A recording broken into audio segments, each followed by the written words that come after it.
Hello, friends, and welcome back to r/ProRevenge. Today we have another set of crazy revenge stories for you. But before we begin, don't forget to subscribe to our channel, leave comments so we know what kind of stories you love the most. Hey, boss, no IT system for you. Have a good start of year.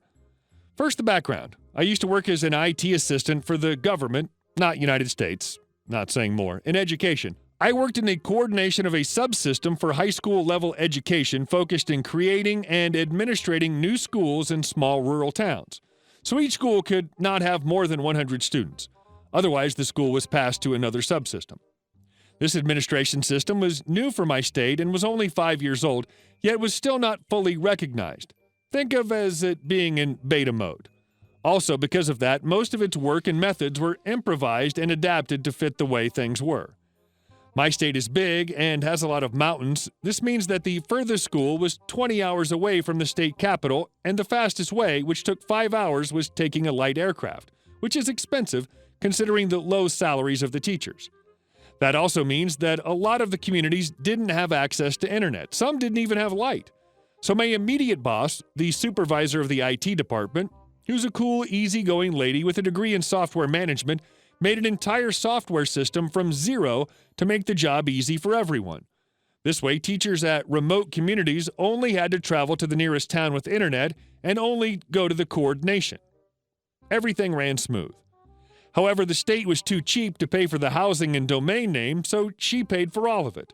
Also, since it was not really recognized as a full subsystem, our contract said we were just teachers, so software development was not listed as part of the job. These two details are important later.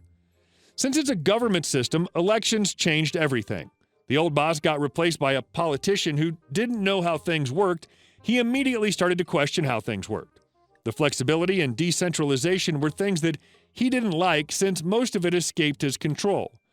He started to change things his way, but the senior staff are not pushovers and told him how some of his ideas are bad in a very gentle but well-explained way. He didn't care. He acted like an a-hole. Then, as a good old politician, he began to hire recommended workers, family and friends of other politicians, which are more malleable. Once they established, the boss then fired my supervisor and replaced her with a recommended worker. He also fired the supervisor of human resources, who was the husband of my supervisor, and he did this at the end of the year. Now, being education-related, the start of the year is really busy, so everyone, but the recommended, advised against it. But the boss is a politician, he had experience in administration, and he trusted that this new blood would be able to pull it off. Until the bad news arrived. My supervisor blocked the software so no one could use it unless she's paid for it. The boss was outraged and started to work on a lawsuit. He started by being a jerk with the old guard for being complicit, so they quit, around 45% of the staff, including the lawyer, the only worker in the legal department. He then takes it on me and asks me to rebuild the system and gives me a week to do so. My specialty is design and front end, so I tell him I can't. A long, angry sermon later, I quit. He sues her, but the demand is really badly redacted and does not proceed because of all the software was in her name. She only gives back a raw SQL database, and that's it. So the year starts, and teachers are furious that the system's not working and that they have to handle everything through the institutional mail, which is awful to use in slow internet connections, and had to do several trips to the coordination. The parents are not happy either. We're talking about country folk and indigenous people, not precisely the kind of people you want to mess with. Chaos followed. The state's Secretary of Education wasn't happy at all. 2 rules of life. 1, don't mess with the people who handle your food. 2, don't mess with the IT person with access to your root directory. And our second story. Call me a Cword, I'll shut your restaurant down and get you fired. I've had a lot of random jobs in my life. I was working as a waitress in a rural area hotel restaurant a few years ago to get away from the city. It was the kind of place that only stayed open because of remote tourism. People went there to see the outback, Australia. While I worked there, I made pretty good friends with a lot of other staff, chefs, waiters, hostess, hotel manager. They got a new restaurant manager, and she was a total a-hole. Cocky, inexperienced, rude, and ignorant. One of those people who walks into a place and acts like they're better than everyone else. I hate those people. Completely unaware and just unlikable. We got along okay because I made an effort to stroke her ego, but one day she called me into the kitchen and yelled at me in front of everyone there. She thought I'd taken the wrong order out to a table, but she was wrong. Why did you take that order out? It was the wrong order. Now everything's effed up. You need to concentrate more. She was really rude and was clearly trying to humiliate me. At one point, she called me a C-word, which in Australia isn't so bad, but still not workplace talk. I even took it in stride in the moment, but as soon as I got back to my trailer, no houses in that town even, I start to organize. I was really mad that this bee of a woman showed up and started throwing her weight around. If there's one thing I can't abide by, it's unnecessary rudeness and self-importance. She acted like she was so much better than everyone. Calm down, love. You're the manager of an Outback hotel restaurant, not the bloody Hilton. I decided to quit, but that wasn't enough for me. I felt like I'd been treated really badly, and the new manager should learn from her mistakes the hard way. There's never any reason in my book to treat people that badly, especially if their intentions weren't bad. I managed to get 4 other people to agree to walk out with me. So out of a staff of 7 people, they were losing 4 people, me, 2 waiters, a chef, and the hostess, a dishwasher, and a breakfast chef. I went to the office and explained what had happened between me and the manager to the big boss. We were friendly, and he seemed kind of sorry, but not sorry enough to reprimand her. So I handed in my resignation. He acted like I was cutting my nose off to spite my face, and that I should just put up with it because everyone needs a paycheck. I did it professionally and made sure he knew that I was leaving because that woman called me a C-word and was unprofessional. As I walked out the door, I was like, oh, and I'm taking 4 other people with me. They were outside the office and all went in to resign one by one after me.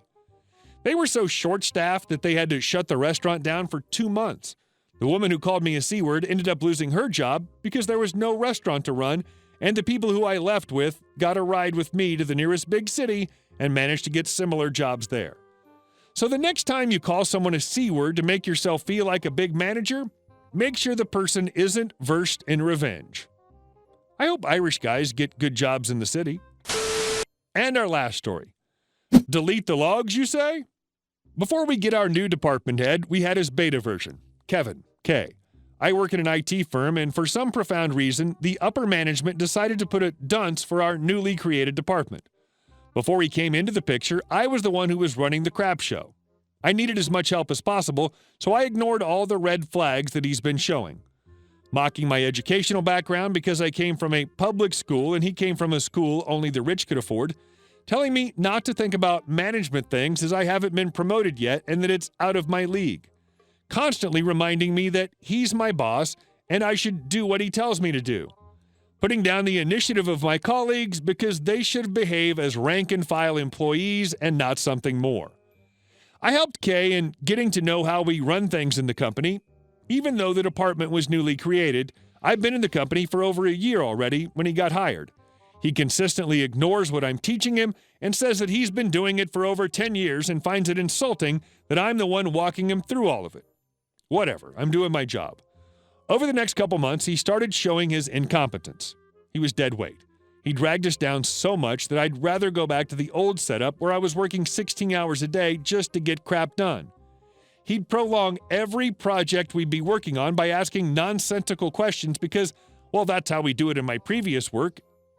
He'd always attempt to make you question your capabilities, and for those who were weak-willed, it actually worked. Now, being the arrogant a-hole that I could be, it didn't sit well with me. I was getting annoyed at him and started to straight up refuse his instructions because they were senseless and a complete waste of time. This is when he started getting personal. Since he's the department head, he controls our vacation leaves. He ensured that my team would have to go through a pinhole just to get our leaves approved. He would question my employees about why they needed to date their girlfriends on a weekday and why they needed to take care of their sick child since their wife or husband is at home. And why can't I bring my laptop with me so I can work while on vacation? The labor laws in my country don't have teeth.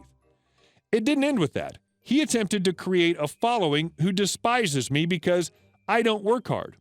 Dumb F doesn't know how to automate and insists that I should do it manually. He tried to assassinate my character by spreading rumors about how I wanted his work and that I'm simply showing off. That's when I decided to play his game. It all started when I got tasked to check why our attendance capturing system was not working properly. After fixing it, I extracted his attendance records because I'd noticed he wasn't spending the full 9 hours at work. Lo and behold, he's consistently been 2 to 3 hours late daily from the day he started. Not only that, there are days when he was on vacation, but his leave credits haven't been deducted. After making sure that the data was accurate, I used it as my bait. I confronted him about it and asked him what we need to do.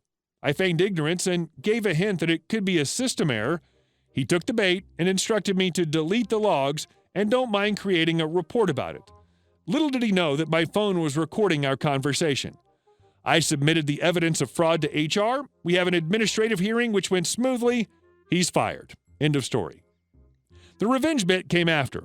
Remember how he tried to spread rumors about me? Payback time, B.